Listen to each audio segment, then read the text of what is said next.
Dear Horse World, we're back.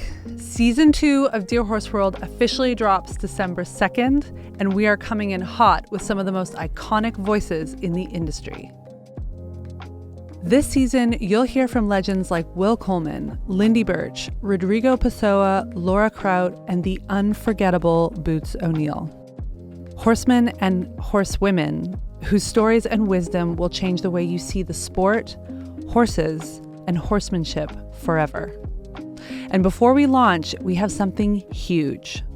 Our Black Friday sale kicks off this Friday, November 28th, and it runs for 4 days only, ending on December 1st. This is the only time of year you can get an annual NF Plus membership for 50% off. If you've been waiting for a sign to invest in your riding, your horsemanship, and the horse that you love, this is it.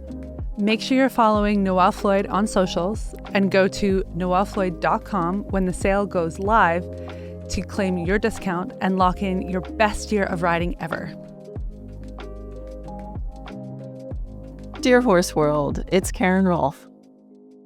Has anyone ever told you that like your life is like it's like there's like Disney moments? That's actually a joke around our place because like I'm picturing you like Snow White with like the birds like flying around. Yeah, kind of. I mean, that's a joke. You met Becky, my assistant, and she's very much connected in the world. But like we have the Crows family comes in my barn every morning, and every time we ride, if there's butterflies, we do joke that we're in a Disney movie. It's sort of a nice way to live. Okay, so there's people who are listening or watching this episode that are thinking maybe they're at a training facility. Maybe they're at a very strict, disciplined environment where their horse or them, they feel like they can't do some of these things. What advice would you have for them? Yeah, I think we have to do what we can. And I think this is so many times we model how to be with a horse after the professional sport-specific trainers, and training facilities to me are training facilities. They're not really the greatest place for a horse to spend their whole life unless you can take a little bigger picture and get creative, right? So we think about horses' basic needs, friends, forage, freedom. We think emphasize that point. Does that pick up on the podcast? We just have lightning strike. Sorry, guys. So that's how important that is. Friends, forager, free. Yeah. The Mother Nature, the universe, whatever, just was like exclamation mark Karen's statement like I've never heard before. Dear Horse World, it's Jim Masterson. So the day I was working on him, it was towards the end of the season. I'm in the stall and I'm down doing some work with his legs to release the scapula. And that day, one of the owners in the barn had hired an animal communicator to go down the aisle and talk to all the horses, which is fine. You know, I've used animal communicators for stuff. And so I just kind of was doing my thing down there working, and they go down and they talk to him too, and they go down. So I wasn't really paying attention. And then it was the end of the season. And so I didn't go back to that barn again. And I didn't call her because I was worried she would say no, it was no good. So, I did. Rejection's hard to take, so I just ignore it, right? And then a few months later, we're at another horse show in North Carolina, and I'm up there, and at the end of the day, I'm walking. It's a beautiful horse show. The stalls are all outside, and there's big trees and everything. And at the end of the day, I'm walking down between the barns, and she was sitting there in front of her, and I stopped to chat with her. And then at one point, I said, "By the way, what happened to what's his name?" She said, "The most amazing thing, the day the animal communicator talked to him, he got better." And so that's when I got it. Some people just you're not going to convince them. Uh-huh. So you don't waste your time on people like that or your energy, because if they're not going to get it, you're just pushing up against. And that's when I realized, there are plenty of people out there that are going to get and see the benefit of it. And so focus on those people. I don't remember why we went down this road. Because I was saying, is this your first in-person podcast? Oh, yeah. You were saying that you don't get nervous. And when I'm talking to people about it. Yeah. Because you talk about what you know and you're not trying to impress anyone. Yeah, I'm not trying to impress anyone. The people that are actually interested are probably listening to your podcast. Yeah. That are open to it. Yeah. But some people aren't open to it. So to try to convince them is just you're burning up. emotional calories, maybe, or energy, you know. Dear Horse World, it's Dr. Ellen Staples. Horses are very good about reminding you that nobody really has control over any part of the situation. And so the things that you can do to improve that already existing working relationship, I find that the long-term outcomes are that of improving a pre-existing relationship is the long-term outcome is significantly better than if somebody switches from farrier to farrier at each mistake, at each revelation of something that had gone wrong at some point. Those people are not, they're the ones that end up, alone at the end of the road, and nobody's willing to help them because they've burned so many bridges. And so it's a really easy thing to blame a farrier. I've taken, I have apprentices. I always try to protect that side of the industry because it is the farrier industry itself.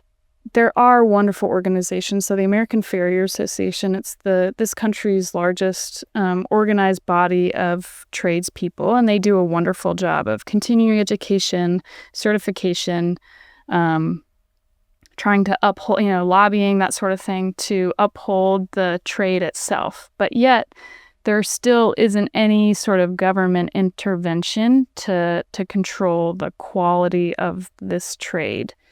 And so that fact in itself opens up a lot of doors for poor farriery. And so unfortunately, the public has to be aware of, what can the public do to say, okay, I want to hire a new farrier. How do I know that they're good? Because like you said, you look at a foot, if a lay person looks at a foot, it's sort of just looking at, a mystic structure. You don't know. Well, it's like looking like open. It's like taking, like lifting or like popping the hood of your car. Yeah, exactly. And being like, okay, how does my truck, it's something that we see and look at every day. Yeah. But how many of us actually understand how our vehicles work? Yeah. Right? It's a great metaphor. Dear Horse World, this is Dr. Harry Anderson. The solubility, is that critical? Even though I had the right formula, yeah, I still wasn't delivering it at the right point in the digestive tract. And that's what I find amazing, is that you're very focused on what your food is doing once it's inside the horse. Yes. Not what it looks like on the outside, or what, it's just very focused on how it interacts with the horse's digestive system. Yeah. Which I never had that conversation with anyone before. Okay. Well, see, I came out of the feedlot business where they were feeding cattle, for on gain and trying to make money with them. And there was one number that was the most critical of all the other reports when they got done, and that was feed efficiency. That could make you or break you as a nutritionist if your feed efficiency wasn't good enough on those cattle. Right. And so I still carry that with me, that thought process. And I kind of, I guess, pride myself in the fact that we are, if we can help the environment by using less resources, then, okay, we're doing good. Because we've now shown that feeding my program will, this is science, I had research to prove this, that it reduces hay intake by about 10 to 20%, depending on the kind of hay. Wow. Just feeding total equine at 4 pounds a day. Well, and I think since we started chatting, I realized how we often, especially if we're only feeding hay, our horses don't have a lot of variety in their diet. And they're, like, if you're feeding orchard grass, timothy, alfalfa, there's still not a lot of variety in where are they getting their trace minerals, and where are they getting, like, horses naturally eat a lot of different types of forage when they have more open range or more access. There's all sorts of things that they naturally know to eat. It's in different times of the season. Herbs, like, there are actually a lot of things that horses used to eat, and wild ones do still eat on the range if they have access to them. And we don't think about that, right. And I was thinking about that when our first couple initial conversations. I went, wow, yeah, our horses actually don't have a lot of variety if they're not, depending on how you're presenting their nutrition as an owner or a steward. So well, let's dive into the questions, because I think a lot of these questions are going to be incredibly informative. Okay. And we'll come back to a little bit of what we've been talking Yeah, about. definitely. Dear Horse World, it's Lindy Birch. I think even though you haven't grown up on a horse, and you haven't ranched, or you haven't roped, or you haven't, had the hardships of a lot of ranch women, and then ranch women that also ride horses, and then you move to, the competition part of it and everything else, because the big, huge ranches like we talked about yesterday, many of them don't exist anymore, and we've transferred that ranch situation as much as we can into arenas so people can still enjoy that historical marvel that was, The art. a working ranch. Yeah. And but I think everybody can identify with the cowgirl spirit. And what the cowgirl spirit is in a nutshell, it's like, I can do it. And I don't care what it is. I don't care if you want to be the best author, or if you want to tell somebody else's story, or if you want to be able to sing like Tina Turner, or act like Daniel Day-Lewis, or whatever, or play football or play tennis like Roger Federer. You can do it. You can do it if you really set your heart to it and don't take no for an answer, and break those glass ceilings. I mean, that's what they're there for. Break them. Go after it. If that's your passion, don't let anybody tell you can't do it. And I think that's a cowgirl attitude, whether it's on a horse or with a pen or with in sports. Of course, I relate a lot to sports. If it's with a tennis racket or a hockey stick, or somebody that saves people, that helps handicapped children learn to ride horses. Any of those things to me are, if that's your passion, go do it. And I think the cowgirl attitude, I don't care, a lady in New York City can have that cowgirl attitude and run, one of the largest companies there. Women run movie studios. They do. That was unheard of before Sherry Lansing, became the first one.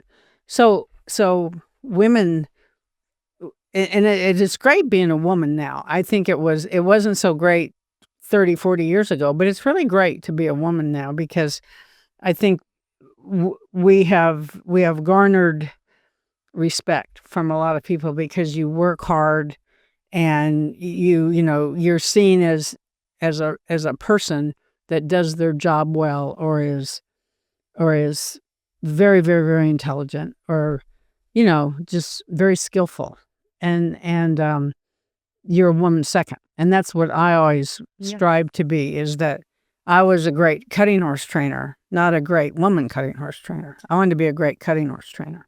So back to the first question. So to be honored to be in the National Cowgirl Hall of Fame, to me is probably my favorite Hall of Fame, just because people have to see that in you to nominate you to be in that.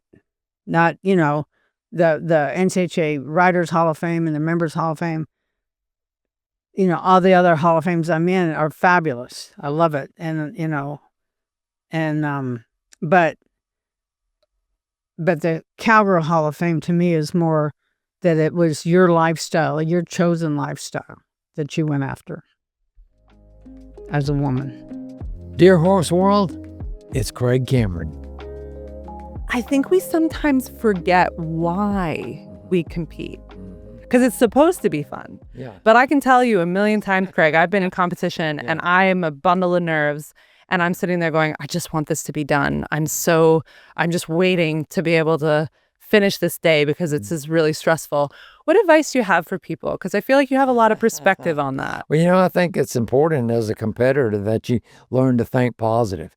In other words, be a positive thinker. That makes all the difference in the world. Think positive, be positive. Replace negative thoughts with positive thoughts. Replace negative images with positive images. When you do that, again, you're training your mind. And then tell yourself, you know what? This is what I was born for. I love this. I'm going to have so much fun. I am ready to go out there and kick some butt.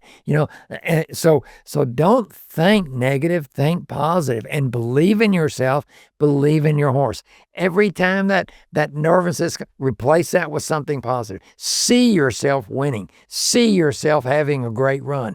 And then when you do falter or make a mistake, I like to call them positive mistakes. In other words, learn from it. If you learn from it, then it becomes positive. Then it becomes a good thing. You'll say, all right, well, I'm not going to do that again. So wow, that just made me a better hand and a better rider. So everything is positive, positive, positive. Stay positive. Sometimes I talk about what we call 4x4 breathing, like Navy SEALs and stuff. Yep. Do that. So that, that deep breath in for 4 seconds and then out for 4, and just relax. And as you're doing your 4x4 breathing, think positive, and again, if you've gotten ready and prepared at home, bring that positivity with you, not that negativity. It's so funny you bring up 4x4 breathing because Dr. Jenny Susser, who did a masterclass on fear, handling pressure, she actually walks our students on NF Plus through that very exercise. Really? So I love that you bring that up because it's applicable to everybody. Yeah. But can you tell me an origin story of why you feel so passionate? Because I can feel the passion in you. Yeah. Why you are so passionate about positive thinking? Where does that come from? Well, I think, it comes from, back when I rode bulls, you had to think positive. You cannot get down on a bull thinking, wow, I hope I'm going to make this. I mean, this can be a life and death sort of thing. So it started there. People like Gary LeFew, preaching things about positive thinking. Guys like Ted Noose, really world champion guys, really preaching that and showing how important that can be and that it truly does work. But you talk about passion. I think people they say find your passion. Well, passion for me was just the cowboy way. I always say passion is power, a love of what you do. So find what you love to do, then pursue it with everything you can in a positive way, and always be a great student. I always tell people, like at my schools, one of the first things I tell them, hey, I'm just like you. I'm here as a student of the horse. I'm here to get better. So it's this ongoing lifetime learning experience that we, build with our passion.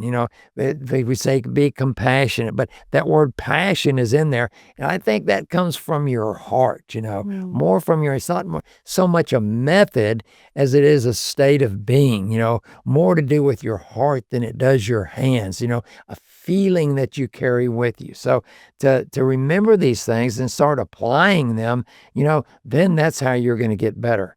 Sometimes I walk out there and I tell people, hey, our mission today, is going to be what? To ride better today than we did yesterday. But we can't just say it. We have to actually really live that, really, really believe it, and make a conscientious effort to actually be better. And how are you going to be better?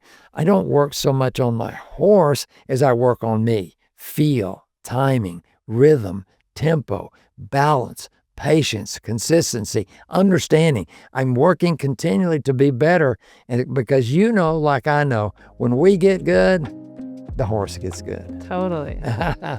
Dear Horse World, it's Sharon Maadere. I'll never forget one time where someone said, I got on my horse. This was years and years and years ago. And I'm like, something's just not right. Just not right. And I was told, no, just make him work. He's lazy. And this was, I'm not sure how many years ago. I guarantee you at least one person listening to this right now knows exactly where you're going. And 2 days later, the horse popped a giant abscess with pigeon fever.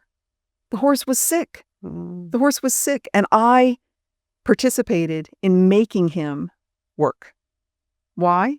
Because and this is the other thing that I have a lot of problems with, some of the language that is used in the horse world. Oh, yeah.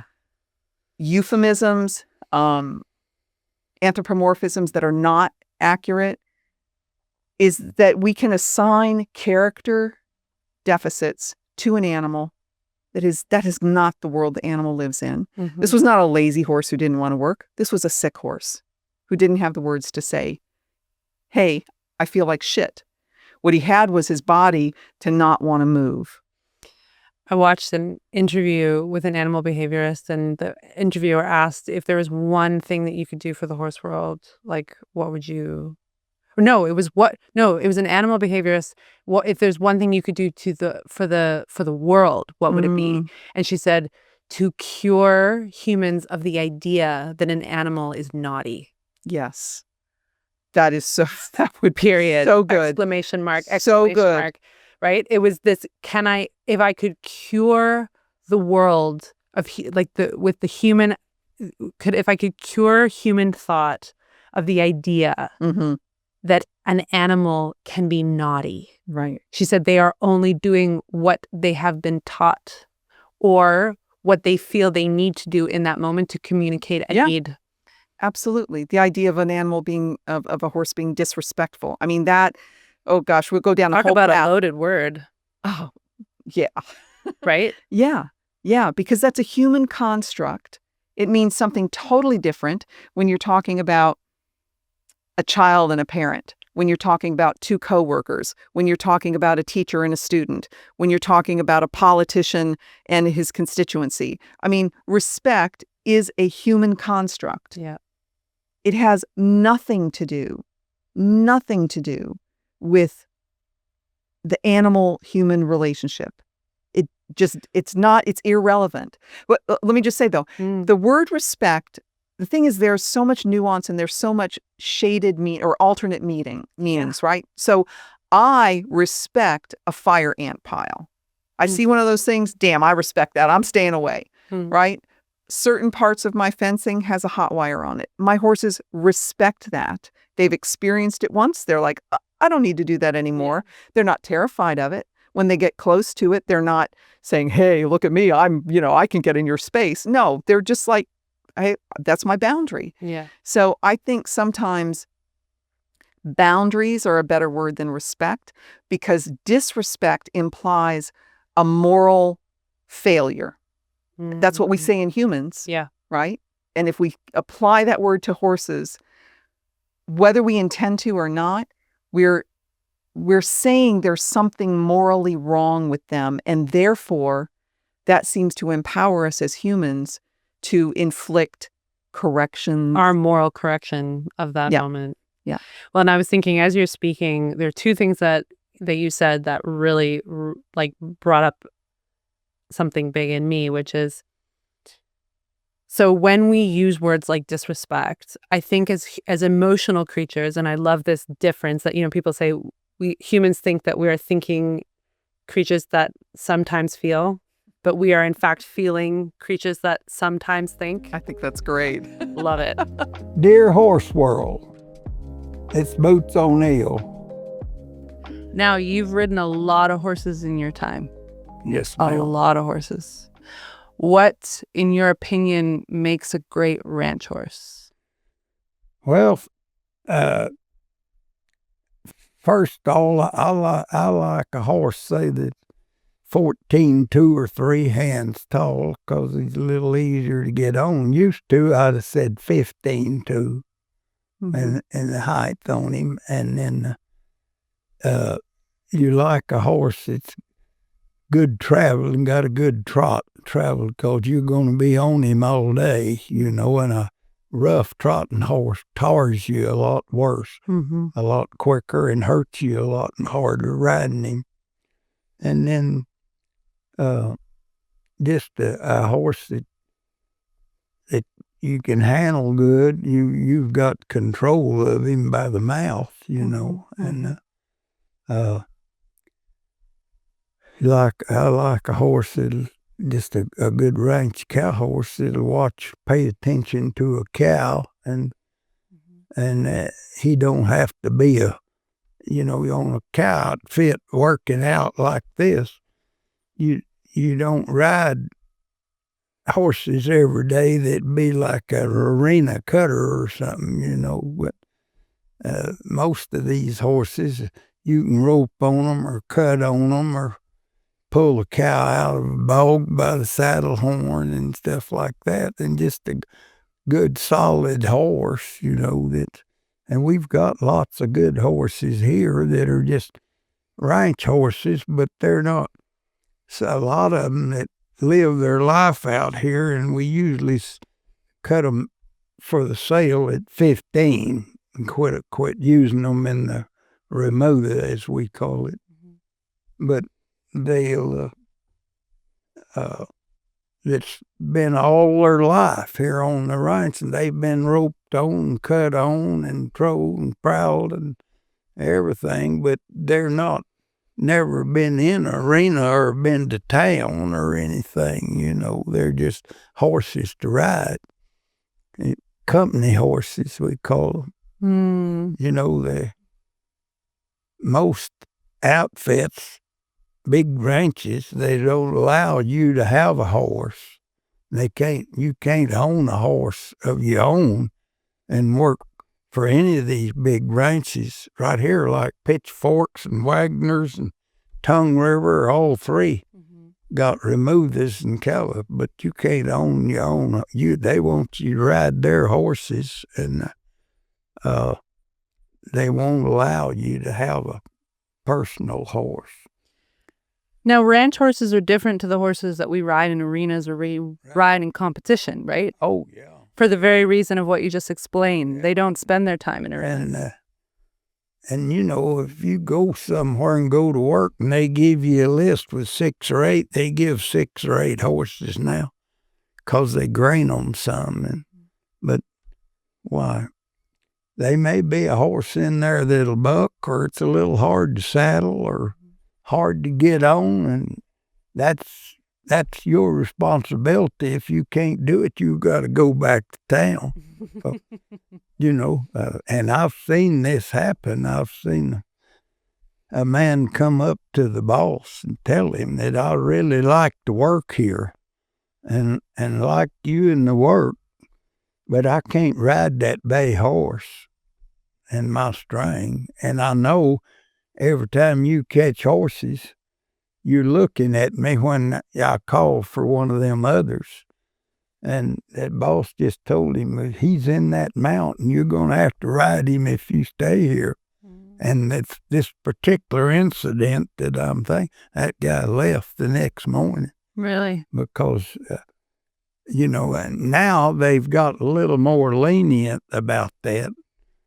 A good hand, and if it's a kid that they liked and everything, and he had one that he couldn't ride, well, he buck him off all the time, they make a little bit of leniency on it for him. But then they did, when I started, if you couldn't ride them, you had to go back to town, and they didn't make any exceptions to it. But Dear Horse World, it's Drake LeBlanc. To define what a Creole Cowboy is, I have to first define what Creole is, right? And so Creole comes from this Portuguese word criollo, which meant of the colony, like originally of the colony, which was used all over the world, like not only in Louisiana. It was used in places that were settled, by various countries, to say that this person is from this area, whether they're French mixed with Spanish or Cajun mixed with, Black, or Black mixed with Native American, right? And so in Louisiana, we had a lot of different instances of that. And we have this, I feel like it's a pretty corny term, but we say, like Louisiana's a big gumbo pot because everything just kind of gets mixed together. So you have, in the music, you have, the French fiddle tunes, from East Canada, and then you have the German waltzes, and then you have the percussion and the rhythms from the slaves and the free people of color, and like all this mixing into like one genre of music, right? Same thing is happening in cuisine, same thing is happening in fashion and the way that people dress, and also the same thing is happening in horse culture and everything else in between. So to be a Creole cowboy is an embodiment of what it means to be Creole and of Louisiana and of all those different cultures that mix and make this state and the people of it as unique as we are. And then it just kind of, it turned into something. It was born out of necessity and survival. People just using whatever they had access to survive, the same way the Indians were helping, Black people escape slavery. It was a lot of Creole culture and was born out of necessity and survival. But then Creole identity was born out of the pride that our people have in that. So when you look at the Creole cowboys that you see today, on the trail rides, and people in the Creole community that maybe don't have horses or, aren't out on the farm as much as like the next person, but they're still very much in their essence Creole, and they still know a lot of the cuisine, or they may still speak Creole French with like their, their parents and their grandparents, so it's a lot of different things. But I think to be a Creole cowboy is to fully embody the history and the traditions of Louisiana Creole culture and implement it into everything that you do, including your horsemanship. And what does, if you, like when you move through the world and you travel all over, outside your community or outside your parish, okay. And let's explain to everyone, because that's what I asked before we pressed record. I said, What's a parish? Drake, what's a parish? Why do we call them parish? Why are we referring to different parts of Louisiana as parishes? Yeah. So Louisiana is still under the Napoleonic Code, as far as our legal system, and a lot of how cities and counties are set up throughout the state. So it's called parishes, and it comes from, I don't know the exact specifics, but it comes from something that the church did, like the same way you have parishioners in the Catholic Church. So we just have parishes, but it's the equivalent of a county. But yeah, it's called parishes. So when you travel and you are meeting new people, if you were to say, I'm a Creole cowboy, what does that mean to you when you say that to somebody? Someone who has never been to Louisiana, someone who doesn't know Creole culture. What does that mean, though, when you say it? What does the feeling that comes inside you look like? Vulnerability, I would say, is the first feeling that comes, because just the nature of my work and my upbringing, I've always been in unusual places for a guy from my neighborhood, from my parish, even my age demographic. A lot of times I don't necessarily fit in. So I'm always prepared for judgment when I do label or define myself to a new group of people in a new area. So I feel like there's a lot of vulnerability that comes when I introduce myself as that. And most of the times I feel like I tend to attract or end up around like-minded people that mean well, people that have good intentions. And so usually it turns into a moment of education, and it feels like informative and prideful, because I do get to explain to someone what a parish is, and what role that plays in our identities, and explain to them what Creole is, and explain to people that, like, hey, yeah, I know you may have never heard of Black cowboys, but we kind of were the first, like, let's have that conversation, and I appreciate those moments, and some of them aren't easy. A lot of them aren't easy, because there's a lot of context and information that needs to happen in order to do the conversation justice, and for me to do my ancestors justice, and to do the people that don't necessarily come from this culture to to do them justice as far as like, hey, if you want to learn, I can't fault you for that. Because there may have been people in the past that would have had the same information or knowledge that could have informed you, but they chose not to out of anger or out of hurt or out of spite or because they're just so tired, and rightfully so, right? It's like so many minority cultures have been getting the short end of the stick for centuries that they don't want the burden of educating the people that don't know better. But in my mind, I'm like, my God, my higher power put me in a position to where I can meet the type of people that do genuinely want to know more and do genuinely want to do better. Mm-hmm. So in return, I feel like I have this responsibility. Every time I take a deep breath, somebody's like, okay, what's Creole? What's Cajun? I'm like, like, like it feels like I'm about to start a marathon on a Monday morning when I really didn't plan to. But I feel privileged and blessed to have the information and experiences in my life. And I feel so lucky to, come from Louisiana culture and to have a family that's like so deeply rooted in that and to be able to share that, to turn that into a career in a lot of ways, and meet people that are genuinely interested in it and like want to learn more and just like continue the momentum of cultural preservation. So that's what I feel when I travel and meet people, and when people travel to meet us and come here, it's the same both ways.